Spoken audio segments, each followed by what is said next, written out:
E eu não sou, como todos dizem, quando se fala em ex-travestis, em ex-homossexual, a primeira coisa que as pessoas falam é: olha, deve ser filho de católico, de espírita, e na verdade não tem nada a ver com isso. Eu não tenho nada contra os católicos, nada contra os espíritas, aliás, tenho amigos maravilhosos, mas eu quero dizer para você que eu sou filho de um pastor da Assembleia de Deus, que já não se encontra entre nós, que durante anos e anos, orou pela minha transformação. A homossexualidade, querido, hoje está muito forte. Nós precisamos realmente proclamar esse evangelho. Primeiro, porque homossexualidade não é doença. Se você falar para algum homossexual: vou te levar no médico porque você está doente, ele vai bater em você. Homossexualidade não é doença. Homossexualidade também não é terceiro sexo. Porque há uma mania agora de dizer que é transexual. Não, querido, a Bíblia diz que Deus fez o homem e fez a mulher, e os fez macho e fêmea. Se homossexualidade fosse algo de Deus, Deus teria feito o homem e a mulher e teria feito uma bibinha junto, mas não tem. E homossexualidade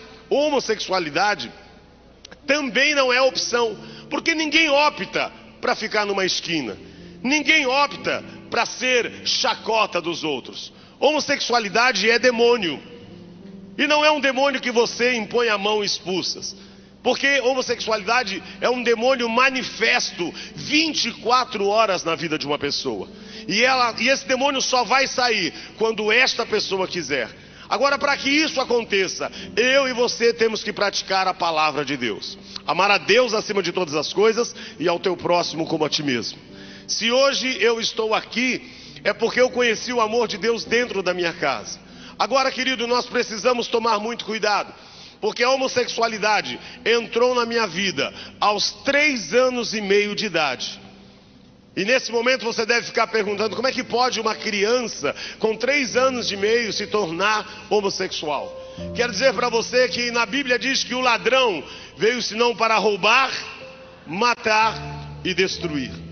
Talvez ele não tenha conseguido tocar na sua vida, mas quem esteve ontem à noite ouviu o que nós precisamos. Nós precisamos de retaguarda, nós precisamos cobrir a nossa família em oração, precisamos estar em todo o tempo guardando a nossa família.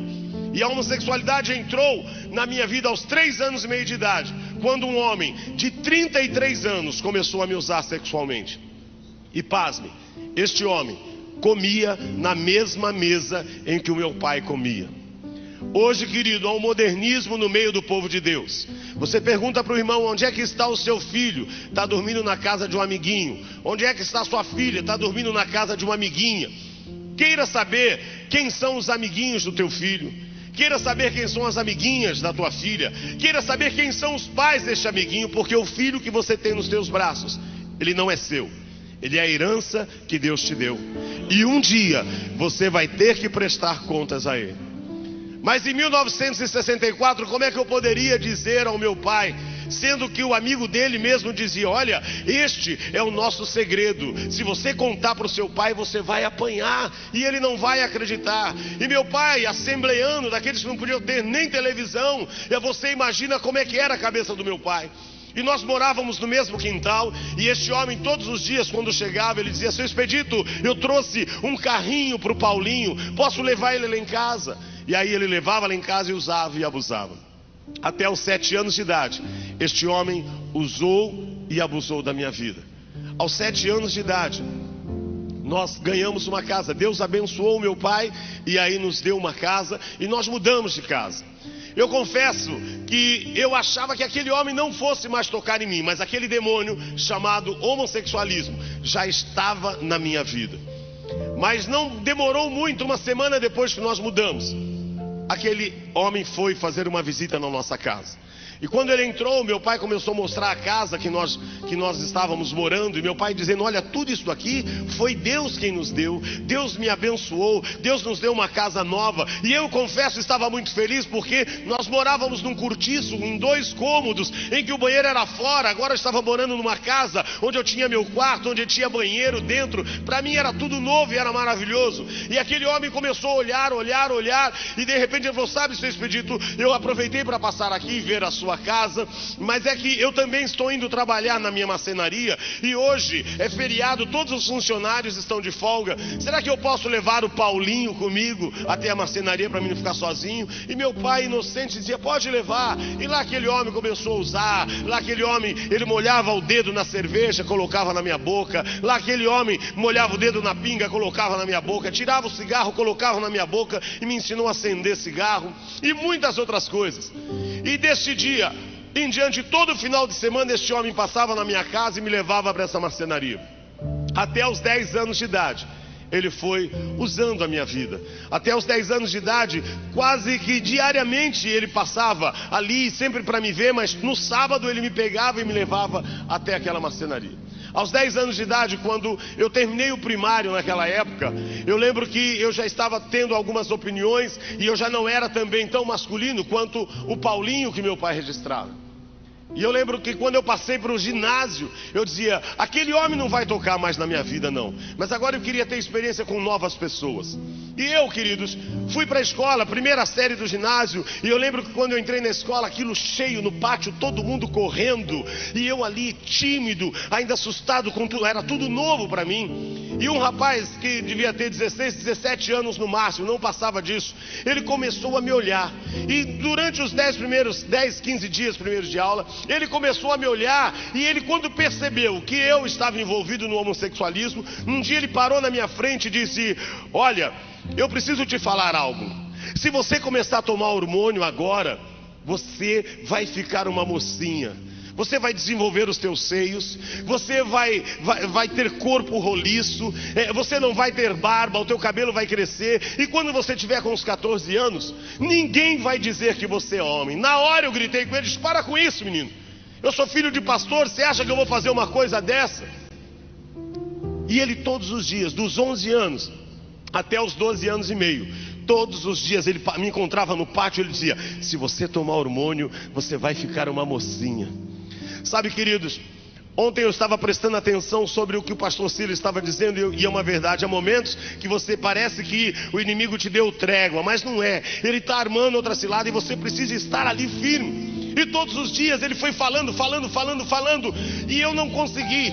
Até que aos 12 anos e meio, um dia ele parou na minha frente e disse, eu não vou te falar mais. 1 ano e meio depois, ele tirou do bolso uma cartela de comprimido e falou, eu trouxe o remédio para você. Sabe o que a Bíblia diz? A Bíblia diz, resistir ao diabo. Querido, mas eu era simplesmente um filho de crente que não gostava de crente. Eu era simplesmente um filho de crente que não gostava de crente. E como é que eu poderia resistir ao diabo?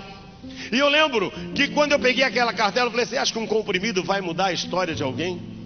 Sabe, hoje há muitas pessoas dentro da igreja querendo provar muitas coisas que não deveria provar. A Bíblia diz resistir ao diabo, não diz para você desafiar ao diabo. Tem muita gente dentro da igreja dizendo, não, eu vou experimentar, vou tomar só um pouquinho, mas quando eu quiser parar, eu paro. Querido, cuidado. Há muitos jovens dentro da igreja falando, não, mas eu vou para a balada, mas eu sei que eu paro a hora que eu quiser. Não brinque, porque ele bate forte. Não brinque. Tem muita gente dizendo, mas é que Deus tem uma obra na minha vida e eu preciso ter um testemunho forte. Querido, não queira ter um testemunho forte. Não queira. O maior testemunho que eu conheci na minha vida não é o meu, mas é de alguém que nasceu num lar cristão e nunca o diabo tocou. Esse foi o maior testemunho que eu ouvi na minha vida.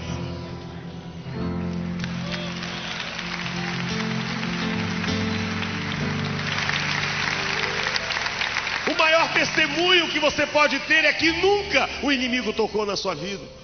Eu fico olhando muitos jovens, eu preciso ter experiências lá fora. Não, querido, busque as suas experiências dentro da igreja. Dobre o seu joelho e busque ao Senhor, que Ele te dará experiências maravilhosas.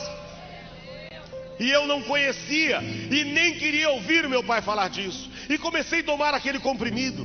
Quando eu comecei a tomar aquele comprimido, foi justamente dizendo, isso aqui não vai acabar, não vai fazer nada comigo.